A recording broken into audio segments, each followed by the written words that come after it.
part Conan, part Beastmaster, part Deathstalker, all barbarian. This is the epic tale of Deathbone, friends. When an elven village is taken over by the goblin warlord Von Drook, and one of their kinswoman Marge is taken captive, a young elf girl named Ithariel must seek out the one they call Deathbone and ask for his help to vanquish the evil.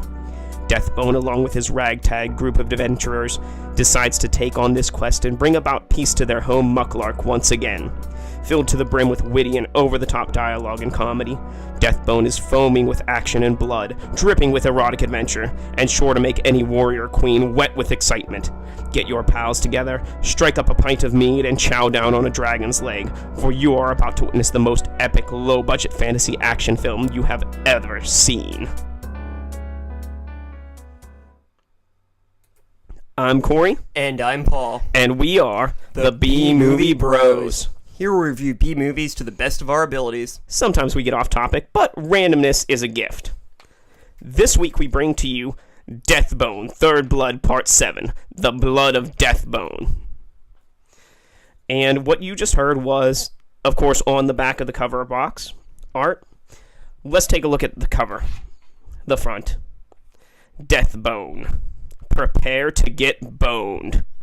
Very catchy. It's a pretty simple cover. You've got all the characters.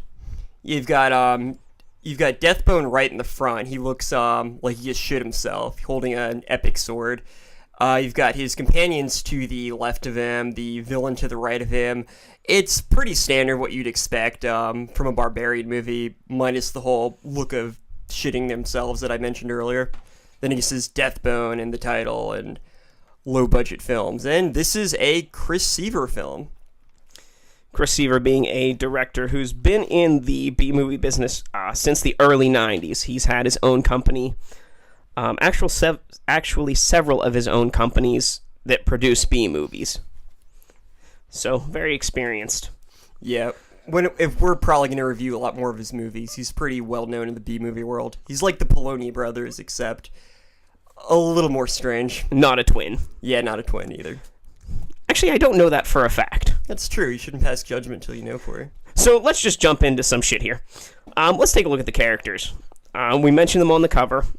I mean, first and foremost, you have Deathbone, who is our slightly chubby, bear diaper-wearing barbarian hero. He's brutish yet surprisingly intelligent. He's too cocky for his own good, but with his companions, he's able to face down just about any danger. You've got Leo, who's Von Drook's greatest general. And he's most likely the leader of a redneck cult from the 1970s who enjoys skinning buttholes and gluing them to his wall. Most likely. You've got Von Drook, of course, the goblin warlord who's trying to take over Mucklark. Malaria, who's a stick-wielding female barbarian and companion to Deathbone. Sebastian, the minstrel, who just cares about writing the best story ever about Deathbone. Ithariel, an elf woman, foul-mouthed, but concerned for the well-being of her friends and her land. Nubbins, the giant dwarf wizard. And, of course, Owly, Deathbone's owl friend and ally. Everyone needs to have one. So, as far as the plot for this movie goes, you've got Deathbone, who's a loner barbarian, and Ithariel comes to recruit him to save the land, and they go on a quest and meet different enemies and friends along the way. And that's it. Barbarian fights evil villain, saves the kingdom. Pretty standard. Kind of fights, maybe. Yeah, you know. Sort of. There's some fighting. I saw a sword once or twice. So, let's just get straight down to it. Into technical difficulties, our top 3 and bottom 3 of this movie. Paul, let's start with the bottom 3. What's your bottom 3?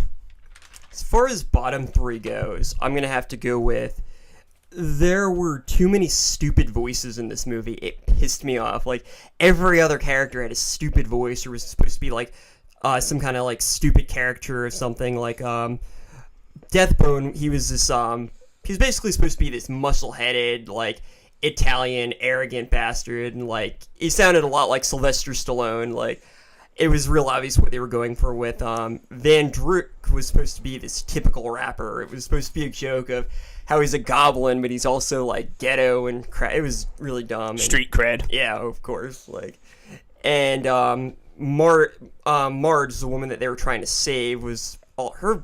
I don't know what she was. She was like special needs or something like that. I think that was what they were conveying with what she was saying and how she was saying it. Yeah, so they got the special needs character in there. For number 2, I'm going to go with there was a severe lack of metal references. Like, one of Deathbone's companions was supposed to be a metalhead bard, and I thought that was a really cool idea. I thought that this is going to be a movie all about, like, you know, this metalhead barbarian, and they went nowhere with that. They referenced metal music a few times, and they went absolutely nowhere with that, and that was extremely disappointing for me. Even disappointing with that is in the beginning when they introduced Sebastian the Bard, he's playing his guitar, which is, of course, an electric guitar, but it's making, medieval minstrelly music. Yeah. But then later in the movie, when he's playing his guitar, it doesn't make any sounds. It's like they had the joke, and then they just forgot about it. Exactly, and they have metal music playing in the background through large portions of the movie, and it just kind of fell short. Like, I was expecting this to be hardcore metal shit, metal as fuck, but it wasn't. It was metal as not fuck. Whatever the opposite of that would be.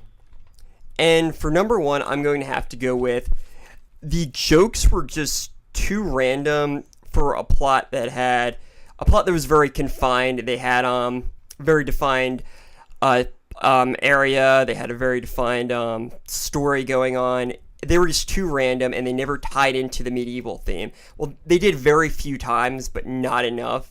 They chose to go with more randomness, and which is something I'd expect from a Chris Seaver movie, being a fan of his. But this one, it was too compact to have jokes like that. They should have tied into the medieval theme, and like I said, not enough fucking metal. Even the medieval theme that they try to portray, they make modern day references. Oh, there's a KFC over there, and my blood sugar is low. I'm going to go get something. See you later. They're really out of place. Like, or listening to an MP3 player with headphones in at the beginning of the movie. Just some things they took from modern day and tried to make it funny, but I don't think it worked. Well, my bottom 3 is kind of the same. Number 3 was Deathbone's voice in particular, making fun of Sylvester Stallone, even so far as to, like, he puts his lip out to the side, like how Sylvester Stallone has the droopy lip, and he even uses the line, "I am the law," from Judge Dredd, which is a famous line for Sylvester Stallone.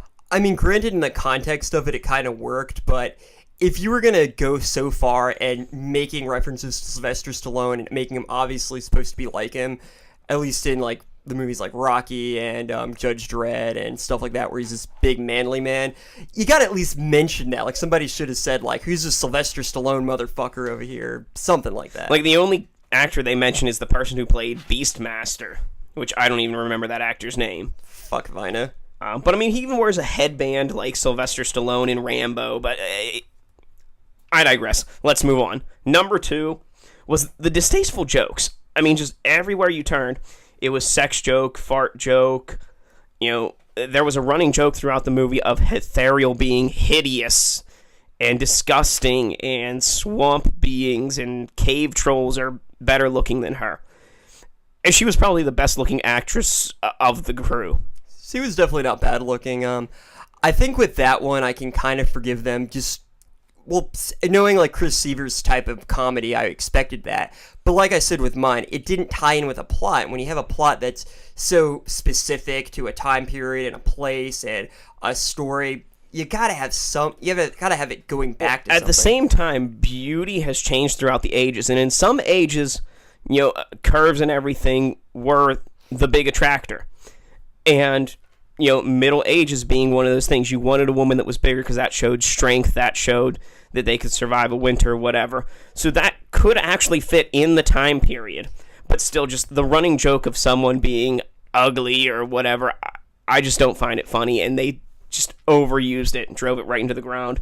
It just never tied in with the plot. It was it was too ridiculous for a movie like this, and it fell apart, in my opinion. And my number one bottom thing was the surprising lack of action.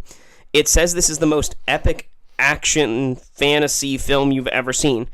Is it a fantasy film? Yes. Is it an action film? Fuck no. The most action comes at the end of the movie, and it's like 20 seconds of a fight scene. And it's like a kind of an army fight scene where you got like 10 people fighting 5 people, and that's it. Everything else is just kind of like sudden and not played out. So let's move on. Let's get a little happy here. What are the good things about this movie? Yeah, let's praise this movie at least a little bit. Are there good things about this movie? There's a couple. Like, as you can probably tell, we weren't big fans of this movie, but I'd say for number 3 was, the acting wasn't too bad in this movie. It was meant to be, this is fucking B-movie bros. We review low-budget films where where normally there are no professional actors, and you just kind of get what you get. And it wasn't bad, no one messed up on their lines. It was just meant to be funny. Even though, like, the characters I found annoying, like Deathbone and Marge, it was written that way. I can't really fault them for that. It was just a joke that I didn't like, and I didn't think was really necessary or worked. For number 2, I'd say the costumes were done pretty well. They had the barbarian kind of garb. They had the swords. They had the goblins looked kind of cool. Like they definitely they looked like the goblins from Troll 2. Yeah, but for higher quality goblins from Troll 2. Yeah, it really wasn't. It was well done. They definitely, as far as that aspect did, the people working behind the set worked really hard, and I have to give them credit for that. I have to commend them for that. And so, number 1, I would have to say, a lot of the jokes were really well thought out. They just weren't portrayed well. Like the execution was way off from what I was expecting and what I would have liked to have seen. Like at one point they have a back and forth of quotes between Ithariel and Deathbone. I thought that part was pretty funny. At one point, one of the goblins asks him a riddle, like, in like The Hobbit when there's the riddle game between Bilbo and I'd compare it more to Monty Python and the Holy Grail. That works with too, Tim the Enchanter. That works too, but that's also like a parody of things. But like with Bilbo and Gollum, it just reminded me of that like initially. And he has some movies about like the Christmas Vacation movies, and like it was going beyond the realm of the time period and the setting, but it worked for that particular joke, and I thought that was good. This movie had potential, but yeah, we'll get into more of that later. Well, my top 3, number 3 was the character of Leo. Mostly because Leo is a recurring character. Chris Seaver, like we said, is a big B-movie director. He uses characters in multiple films. The films aren't interconnected, unless they're like direct sequels. But Leo is in Leo DeChamp in some of his films, or Leo's twin, is a mainstay. And I just find him hilarious. There's a Leo in, I think, each of his movies. They kind of ties them together. He's like the anchor that brings all the movies together in a bizarre way. And I just love his character. He's great. Yeah, he's very brutish, very uncaring, and hilarious. Foul-Mel, the racist, redneck. We just absolutely love him. He's got the best mustache ever. Number 2 was Deathbone's origin story. That was hilarious. Spoiler alert. And this will be really quick. Recap. As a newborn, Deathbone was cast onto a pile of dead babies that he had to crawl to the top. At the top was a mountain troll, which he killed with the shin bone of one of his dead baby siblings, granting him the name Deathbone. And that's how you raise children. And number 1 was the metal music that was included in the movie. I like metal. And we're metal fans here. That was the highlight of this movie for me, was that music in the movie because I would just like close my eyes and be like, oh yeah, I'm listening to a CD. I'm not watching a shitty movie. And those are my top 3. And that kind of goes back to one of my criticisms, not metal enough. Like, it looked metal, and all the previews made it seem really, like, metal themed, and when you got to it, you were just really underwhelmed by all the metal. The most metal thing was his sword. I see what you did there. Well, since you like the dialogue, let's get into a quote war! Quote wars! I'll go first. Go for it. Alright, this has all been bullshit up till now. The true fighting begins here with me and my sweet-ass fucking action body. Look at this glistening shit, ain't it? By Leo. Get packed, companions. I have a feeling that this is going to be my legendary tale that will be sung by the villagers for years to eons to come. Deathbone. A braggart, eh? I have no time for self-loving hoodlums. You lack pride in your land. You lack spirit, Folio. By nubbins. My time is short, what with all the brooding and my displays of symphony of physical power. Also Deathbone. Never let your defenses waver, even in the presence of the supple rippling visage you see before you. Deathbone. Fucking shit. I think you broke my pussy bone. Mother friggin' pus buckets, guys. That stung like a bitch. Ethereal. Tinkerbell's frequent flyer miles just got revoked by Deathbone. I just may surprise you with my cranial magics. See? I just said cranial. Also Deathbone. A beholder has 10 eyes. 11 if you count the third one. Another Deathbone. And of course, it was then that I combined an obtuse triangle with an oblique rectangle to create the wheel. Deathbone. Oh, that just hurt. I don't have any more. Math? No math. Going back to the wheel, motherfucker. So don't forget to tweet us at BMovieBros, all one word, and tell us which quote was the best and who won this episode's quote war. If you've seen this movie for some ungodly reason, tell us what your favorite quote from it is. At BMovieBros on Twitter or our Facebook page, BMovieBros, B-movie, space, BROS. I never thought I'd say I think I broke my pussy bone on, ever in my life. So that's something I can credit this movie with. So now you have accomplished that. You can knock that off your bucket list. It's totally going on my resume. So is there anything else you want to say before we move into our final take here? Yeah, I think I just want to say neither of us really liked this movie much, but I think the varying levels of dislike for it and credit we're willing to give it differ. So, what, Corey? I think that, what this calls for? Some cinema conflict. I'm declaring it this time. Ding ding! Fight! Alright, so why don't you go into, your feelings on this movie in a little bit of depth? Okay, so I think the acting is terrible, and even more so than it's intended to be. The lines are stupid.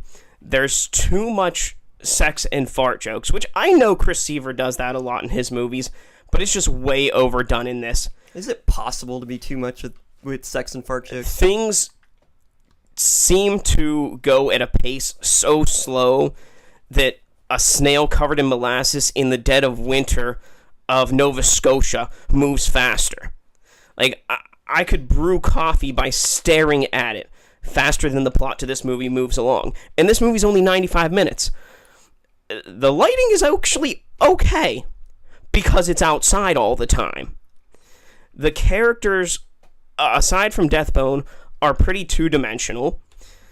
The main villain is just stupid. Leo, his right-hand man, is a lot more threatening, kind of like the game Time Crisis, where you fight the mob boss as the boss before the end boss, and you fight his enforcer after him, and I'm getting off the topic. But nerd. I can't sit through this movie and appreciate it in any manner. The effects are supposed to be terrible, and they are. And that doesn't say anything good in this case. The time period thing, it doesn't work because they make too many references to modern day. They make too many for it to be just like a coincidence that they know about this stuff. And I just, this movie gets me so frazzled, I can't even keep my thoughts straight on it. You just didn't like the whole breaking the fourth wall. Like, you didn't think they pulled that off very well. No. Yeah. So for me, I'm gonna have to go with, I didn't think the acting was bad. I thought that it was exactly what you'd expect from one of these movies. Like, you don't go into a Chris Seaver movie expecting it to be great acting. Also, just to give them a little bit of credit, it is difficult to film outside because you also have to monitor like the time and like get everyone together. It's really more, it's a pain in the ass. Like, I mean, obviously the lighting works if you get it right, but I do have to give credit with them with that. They pulled it off, and obviously they correlated their schedules well enough. So, you know, good for them. They all have calendars.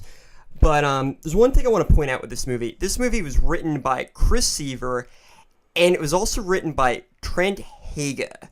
And for those who remember our Feeding the Masses review, he wrote Feeding the Masses, and he also wrote the video game Evil Within. He's a very kind of serious sort of writer, very like in-depth with realism and things like that. And from what I can tell, we got Chris Seaver, who's just batshit crazy as far as his writing. It's completely random. He goes too far and then keeps running. Like, he just doesn't know when to stop. And it's beautiful when it works. And Trent Haga, who really doesn't write much comedy, he writes more serious, like Feeding the Masses was social commentary. Evil Within has a really deep story. It's a very good game. But I really feel that you kind of see like elements of both writers, and it just didn't tie together. Like, I was very disappointed because I was expecting this to be one of the best B movies I've seen. And I'm thinking something like Haga probably like wrote the characters or wrote the concept story, which could have worked very well. And then Chris Seaver got his hands on it and was like, poop, sex, ugly, penis. But at the same point, it is a low budget film, and it was meant to be a comedy. So I think that between the two of them, they both have their different styles, they have their expertises, and they just did not correlate well.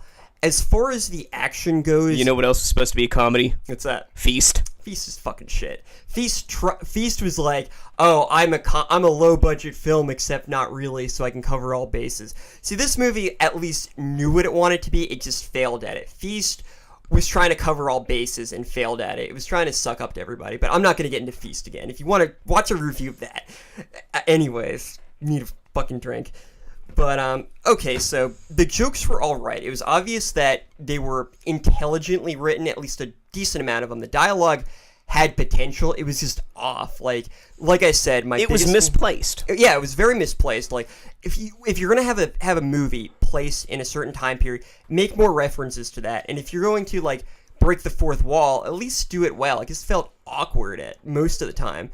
Like they were. You could tell that they were writing, breaking the fourth wall is funny. Like, let's make a reference to KFC or something. And it was just out of place. It was horribly timed. And it just, to me, that didn't work out. It was like a bad Family Guy episode, which is saying something. Yeah. But I will say that, like, as far as action goes, like you said, there wasn't enough action.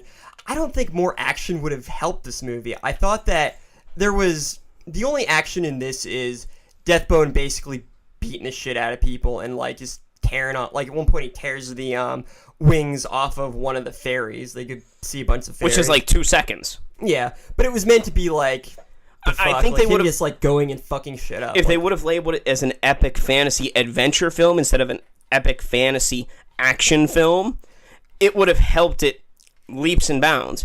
Because they did go on an adventure. They went on a quest. Did they perform a lot of action? No, not really. But I think that was the point. I don't think it was really... I think calling it an action movie was meant to be... was kind of supposed to be a joke on the whole barbarian thing where they fight all the time. And this, he just kind of went up to people and, like... Basically, he was just punching people in the face for a while. Like, I think that most of the characters were parodies of things. Like Deathbone, he was supposed to be, like, they said Conan and Beastmaster. But he was basically this brainless, arrogant barbarian god and just dicked around. Like, it was supposed to be like basically fat and drunk from what I could tell. Like, once again, I thought he was going to be metal as fuck, and I was very disappointed by that. Like, Etheriel, she was just this smart mouth, like, swearing, foul mouth, fair maiden. Von Drook was this ghetto goblin, and, like, Sebastian was a metalhead bard. Like, they were all meant to be, like, parodies of it. They just weren't very good parodies because you didn't have anything to tie it with. Like I said before, if this had been, like, a metal kind of fantasy, which we should totally make at some point, a metal movie taking place in a fantasy world. I guess the movie Heavy Metal might count as that. There is a band here in Pittsburgh where we, do our recordings called Deathlehem, and they are a death metal, like, medieval RPG themed band. That's pretty sweet. We should get them to do the music for our movie. If we make it. I'm not promising any of you people anything. But I do feel like this movie had a lot of potential. If Haga and Seaver had correlated a little better, they were both very much out of their elements, which I think that they were expecting the other one to compensate for, and I just don't think that it correlated very well. I think that, like, let's say, and I know I keep harping on the metal thing, but metal is fucking awesome.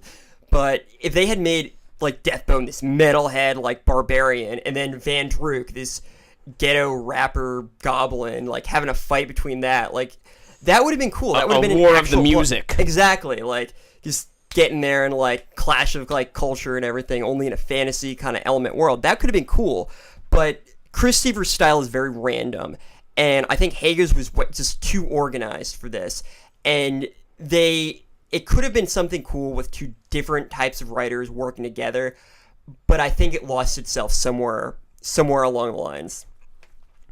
I don't think we conflicted as much there as the things that bothered you are the same things that bothered me. They just bother me a lot more in this movie than they bother you. Yeah, definitely, but except for the metal. You definitely... More fucking metal. Yeah. So, let's get into our final take here. Let's give this movie a score on our shot scale. Now, just for reference, our shot scale is a reverse scale of 1 to 10, 1 being the best, 10 being the worst. How many shots do you need to get through this movie? Now, Paul, just a number score, what do you give this? I'm going to give this movie a 7 out of 10. Well, you're being a little generous. I am going to go ahead and give this movie a 9 out of 10. Now, I would like to hear why you give this a 7 out of 10. 9 out of 10. I got to hear yours first. All right. Well, first off, this movie's supposed to be an action flick, yet it has very little action. Places we should see action is replaced with pointless dialogue. I do think they had some funny lines, but the pop culture references within the movie seemed too forced. I kept waiting for the story to progress, and it seemed like it took longer for these fools to get to Browncroft than Frodo did to get to Mount Doom. The tasteless jokes, the less than average acting, the purposeful shitty look and overall annoyance of the character, Deathbone, really drive me to give this a 9 out of 10 on the shot scale. You should probably start drinking before you watch this movie, or just drink and watch something else like Grass Growing, because it'll be more entertaining. Okay, point taken. Okay, for me, I gave it a 7 out of 10, and I was tempted to give it a 6 out of 5, but I get fucking tired of half scores. Like, it just seems like you're kind of bitching out sometimes. I still do them, but, I always die a little bit inside. But this movie attempted to be both a parody of the fantasy genre and also wanted to be completely batshit crazy, like is Chris Seaver's style. And it didn't pull either of these off very well. The movie was too organized to be random and crazy, yet not clever enough to be a memorable parody. And most of the jokes tried to intertwine it, and it really fell apart very fast. Like I said, the jokes were really inconsistent. They never connected to the plot, very rarely, but it was very forced. They came off as, most of the time they came off as really stupid. It kind of felt like the writers had the option of going with either being clever or dumb, and they chose to take retard road most of the time. I normally enjoy Chris Seaver's movies, and I really think Trent Haga, however it's pronounced, is a very talented writer. But this didn't have the same low-budget charm that I was expecting. It didn't have... If you're going to go with something that's kind of crazy and absurd, just fucking go with it. Just take the reins and fucking go with it, which is normally Seaver's style, but I think that there were too many constrictions with it, and like I said, it was a clash of ideas. It was a clash of writing styles that could have either gone really well or really bad, and quite frankly, this one went worse than I would have liked. If I ever watch this movie again, it'll be while I'm vacuuming or washing dishes or working with power tools, anything that may be making noise, like making a ton of noise to kind of drown out the sound of it, is because I really don't want to sit through this again. I wouldn't mind having it on just so I can pretend I'm watching a better movie. And I do have to say that a lot of people from the movie have been in other Chris Seaver movies. It's kind of nice seeing like that same group of people come together, but overall, this was really not a fun time to watch. And I think the main problem with this movie was it just tried too hard. I think those reins you mentioned, there were like 9 horses attached to those reins, and they all ran in different directions. And that's why this movie failed. I mean, it is kind of cool seeing that like 2 very different writers work together. It just unfortunately fell short. And if you're really looking for a Barbarian parody, don't stray away from it. Go ahead and give it a watch. See what we're talking about. And why a Barbarian movie should just be a Barbarian movie slaying everything. Or just like stick with a theme. Like you can very easily make a parody of a fantasy and Barbarian movies. It's been done before, but this one just wasn't it. If you're going to watch a parody of fantasy movies, find something else. All right, well, let's get into something a little better here. Now, I know not everybody watches the same kind of shit that we do, so we like to include every week an A-movie companion, a bigger budget or a better-known movie that is basically the same movie as this, just better and higher quality. So, let's take a look at some A-movie companions. Now, for me, it was really hard because this movie is so horrible to think of a movie that's just a better version of this movie, because I don't want to think of any movie as another version of Deathbone. But I will have to say, if you're looking for an A-movie companion for this, just watch anything with Sylvester Stallone in it. I don't care what it is. You can watch The Expendables, you can watch Rocky, Rambo. Even Spy Kids 3D has to be a better movie than this, and shouldn't be compared to it. Hell, watch The Italian Stallion, where Sylvester Stallone is having sex on camera. That is a higher class movie than Deathbone. In case you didn't know, Sylvester Stallone's first movie was an actual porn. So, Paul, what is your A-movie companion for this? Well, for me, I was thinking about going with a kind of fantasy kind of parody, like, I think one of the best would be Terry Pratchett's Discworld, but those are all books. I think there was a BBC miniseries or a BBC made-for-TV movie of those, though. There was, but I unfortunately didn't. I've never seen it. I absolutely love Terry Pratchett. He was one of the best writers, in my opinion. Well, I've never seen Rocky or Rambo, but I still recommended those. Or Spy Kids 3D. I guess The Princess Bride could work well, because that was a... Oh my god, The Princess Bride. Yes. Go, you know what? Stop listening to us right now and go watch The Princess Bride. Yeah, I think that one worked well. The jokes were all very contained within the story. They were very clever. They didn't try to do too much else. Actually, just about most of the Monty Python fantasies work. The other one, the one where they were riding where they had the coconuts. Monty Python and the Holy Grail. How do I fucking forget that? We mentioned that earlier, Paul. I know, I'm a terrible person. Fuck. But that one would work well because they had little funny things that all worked together. Like when Monty Python and the Holy Grail, when they had the riddles, that worked really well. It was very funny, and they actually did break the fourth wall a few times. So they had like actual police officers and things like that. It was all contained within the story, but it came off as being silly. It didn't try too hard. And it all intertwined in the correct way. Exactly. It wasn't overdone. It wasn't thrown in there it was thrown in there just to be in there. But they made it work. Exactly. They knew exactly the type of story they wanted. They were all on the same page. Like, Princess Bride is a Mel Brooks film. Mel Brooks knew exactly what he wanted out of it. He knew exactly, like, his style. And he got to make his kind of film. It was just like his other. It was very much like his other comedies, but yet it had its own charm to separate it from the others. It's one of my favorite movies. Monty Python and the Holy Grail. It was made obviously by the Monty Python group, and they were all on the same page. It was just like one of their other skits.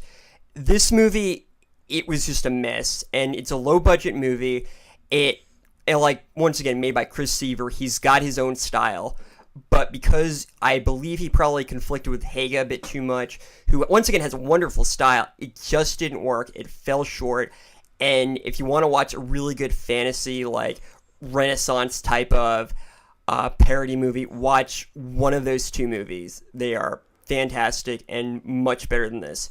Do not waste your time with this one. So I think this movie really is like the bastard barbarian child of Saturday Night Live and Mad TV made for HBO. It has the language. Does it have nudity? I can't remember if it has nudity. No, that was actually one thing. This movie had a remarkable lack of nudity. There was none at all. Which Chris Seaver movies normally have like random gratuitous nudity in them. Yeah, like just here are boobs. Why? Just because here are boobs. Like at one point they're with basically fairy hookers, and there's no boobs whatsoever. Cannibal fairy hookers. Yeah, cannibal fairy hookers. But I did find something out. One of those fairies is actually played by Lauren Seaver, who's Chris Seaver's wife. So I think maybe he didn't want his wife, showing her tits in a movie. Well, I think we've talked about this movie long enough. What I want to do is drink away the flick. Drink away the flick. Come on and grab your drink. Let's drink away the flick. Now, as you guys know, if you've listened before, what we drink during our flicks and during our reviews is a little something we like to call the B-movie. We drink B-movies while we watch B-movies. A B-movie consists of 4 things. Number 1, bottom shelf tequila. Number 2, bottom shelf whiskey. Number 3, bottom shelf rum. And number 4, generic lemon lime soft drink.